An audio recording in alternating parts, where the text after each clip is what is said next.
I was just told there was no school on Monday. My friends were also originally confused because we didn't know what was going on. I wore my school clothes because I thought it was school. Yeah. Except I woke up at like 8. it wasn't school. It was an unusual week for many students across the country. More than 100 schools closed, others partially closed, so that people dressed like this could remove colourful sand containing traces of asbestos. Asbestos. Asbestos. Asbestos. In asbestos. To understand why this was such a big deal, you need a bit of history. Untouched by time's dark captains, rust, rot and decay, asbestos possesses rare qualities for which it stands alone. Asbestos is a mineral that's found in nature, which is made up of long, thin fibres. It's actually been used by humans for thousands of years in things like ceramics and even clothing. And that's because asbestos has some really useful properties. It's light, strong, and doesn't conduct heat or electricity. By the 20th century, asbestos was in all sorts of things, from concrete to pipes, ceiling insulation, flooring, roofing, and firefighting equipment. It was even used as fake snow. Unusual weather we're having, ain't it? But eventually, people started to notice that many of the workers who'd spent a lot of time with asbestos were getting sick. You see, while asbestos is relatively safe when it's locked away in other materials, if it's cut up or disturbed, the little fibres that make it up can get into the air. If they're breathed in, they can get stuck in people's lungs, and this can cause all sorts of problems, including mesothelioma, described as one of the most aggressive forms of cancer. There was a global effort to make people aware of the dangers of asbestos.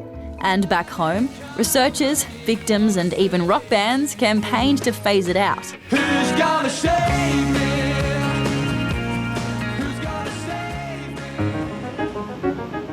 Today, asbestos is banned in Australia, although it's still found inside many old buildings made before the ban. And occasionally, it gets into other things, like this mulch, which led to schools being closed in Sydney last year. And now, sand. It came from China, and the asbestos likely got in there accidentally when the sand was being dug out, or from contaminated equipment. It was discovered by accident in an Aussie lab, and once more tests were done, alerts were sent out to anyone who bought or used it. It's a pretty fun type of thing to play with, and I would never have suspected it had any dangerous chemical in it. While this all sounds pretty scary, experts say the risk to you guys is actually really low. They say it's really unlikely the fibres were small enough to be breathed in, and that the way the sand is made would probably stop them from getting into the air anyway. The risk to any children is going to be very, very small.